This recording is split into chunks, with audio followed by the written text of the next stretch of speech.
a good thing to speak all sorts of languages. Only an idiot would say only ever have one language. If you only speak one language, that's fine. But if you have other languages, that's terrific. And in this great country, English and French, if you can speak French as well as English, again, that's a very good thing. It's when the state tells you what to do, when the state says you have to. And bilingualism, let's do very briefly. For separatists in Quebec, they couldn't care less. They actually despise bilingualism. They think it's a problem. They're not interested. It doesn't placate them in any way. For some French speakers, it does seem to be quite attractive, but most French Canadians I know, they don't really care one way or the other, as long as they can speak their own language. And in many parts of the country, French comes down to 10th, 11th, 12th most popular language. All sorts of other languages spoken before French. Beth Trudeau, Canadians for Language Fairness, joins us from Ottawa right now. How are you? I am well, thanks, Michael. Glad to talk to you. It's a pleasure. Now, this amazed me. Apparently, Ottawa spends $1.5 billion a year on official bilingualism, and perhaps more. I thought it was a misprint. $1.5 billion? But that's only on the federal side of it. If you add in the provincial, in Ontario, we spend $623 million.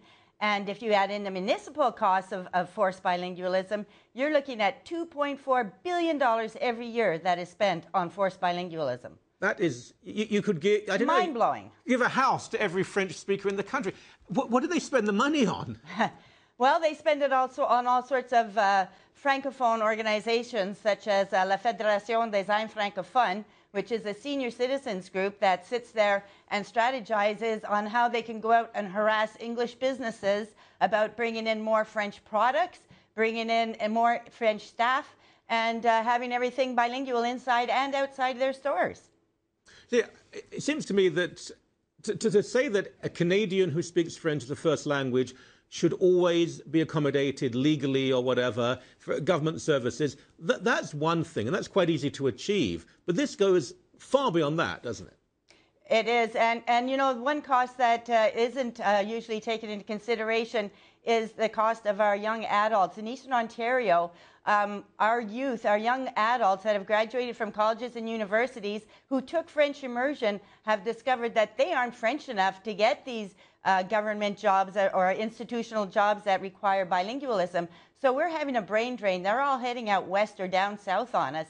So not only are we losing the tax money in Ontario, we're also in danger of not having the professional care that our baby boomer senior citizens soon to be that we're going to need the youth for. We're not going to have the people here. I want to talk to you a bit more about this because I had no idea. A typical Torontonian, I had no idea what it was really like in Eastern Ontario. I was out there and I met a few of you. These are young people, not some caricature. They don't speak a word of French. They've gone through years of French education. Their French is extremely good, better than the English spoken by many French people who are assumed to be bilingual. They love French culture. They want to be part of it, but they're then told, your French isn't good enough for us, and so they have to leave. They come to Toronto, or as you say, they go to the States. This is obscene. It is very obscene, Michael.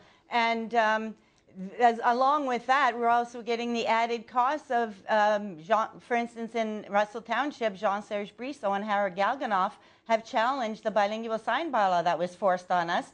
So not only do I have an extra garbage bill now with my property taxes that hides the legal funds that it's costing Russell Township municipality to fight this, I'm also working with Howard Galganoff and Jean-Serge Brisson, who have challenged the bilingual sign bylaw, and we're taking it all the way to the Supreme Court. So I'm getting nailed both ways, as is everyone in Russell Township.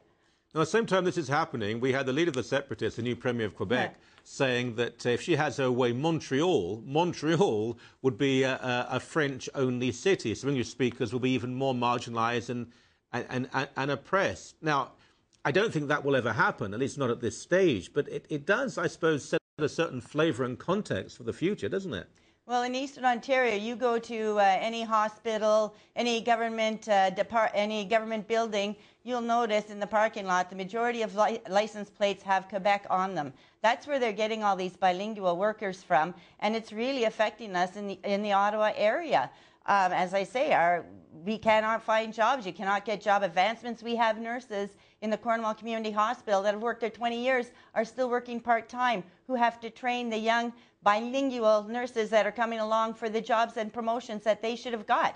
It's gotten so far that South Stormont municipality actually withheld $30,000 worth of funding for the Cornwall Community Hospital until they got rid of their 100% bilingual imperative designation on nursing positions, which they've never done, so they never got their $30,000.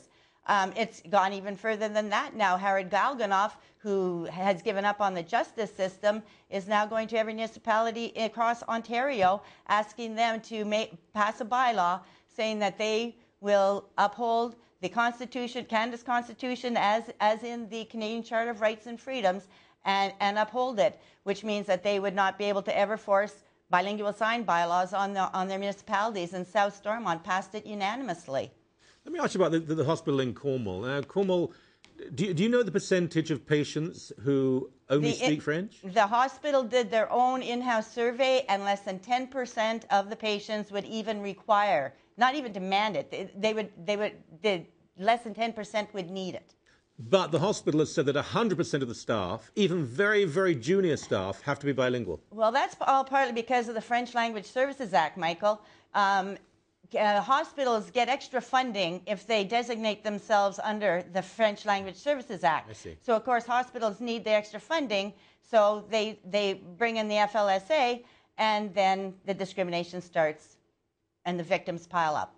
Yeah, that I find particularly irritating, in that nurses, as you say, 15, 20 years experience, empathetic, caring, compassionate, skilled people who are going elsewhere. They're leaving that hospital because junior nurses who have hardly any experience but are bilingual are getting promotion in front of them. That is truly, truly frightening. I was with a group of nurses in a rally this summer, Michael, and the president of l'Association de Bilingues came up to us and was sort of taunting us. And one of the nurses said to him, "So tell me, sir, if you have a heart attack right here, right now in front of me, and you fall down, am I allowed to perform CPR on you, or would I have to speak French?" And he told her, "You'd have to speak French." Well, yeah. let's just hope he does have that heart attack. Thank you for your time, my dear. I appreciate it.